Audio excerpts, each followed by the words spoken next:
اورنج يعني مرادف القولنج، يعني الشغله لها علاقه بالقولون. واحد من الناس اللي اشتهروا بمفردات وهي مفردة معنى كلمة اورنج، قولنج. شنو اورنج لقولنج؟ اورنج طبعا هذه مفرد. شنو صار بيومها؟ احنا كنا قاعدين بالقهوه مال الحنش، واجا من قناه بغداد سالنا سؤال، بس قال اريد تجاوبون على السؤال يعني كلمات انتم تعرفوها. زين. فانا قدامي كانوا اربعه، واحد محلل سياسي، واحد شاعر، واحد دكتور بكليه بدياله، وانا خادمك، وواحد وياهم فقير، وشاعر هم موجود ويانا. فقبل شنو معنى اورنج؟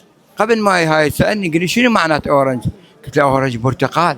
قال لي لا تقول لي برتقال، الجماعه مالتك كل من الطمعنا خاص. قلت له زين بس انا اذا احكيها ترى تشبص. قال لي ما يخالف تشبص. كان قلت له قال لي شنو معنات اورنج؟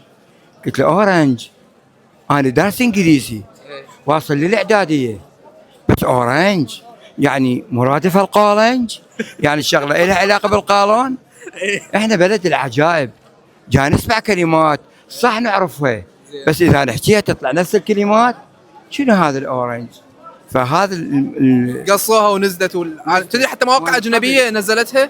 طبعا المواقع كلها، يعني حتى اخر شيء سمعت الموقع مال ريال مدريد نزلها، ريال مدريد نزل، مال برشلونه هم نزلوها. وعندنا هوايد يجون هنا بالمتنبي من يعني لاجئين موجودين دول اي مغتربين، فيسالون هالسؤال، بعدين انا اقول لهم ترى هاي تحشيش. شلون وضعك بالمتنبي؟ والله احنا عايشين، والله انا عندي اسبوع كامل اشتغل بيه، عندي توك توك، بس يوم الجمعه اجي خاص الوجوه الطيبه.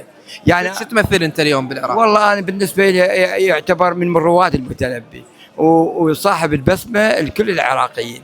واحنا نعرف ترى شغله برتقال وشغله التفاح الابل وشغله الموز البنانه كلنا نعرفها، بس احنا لازم نزرع البسمه لكل وجه عراقي. ان شاء الله. شكرا جزيلا. حياك.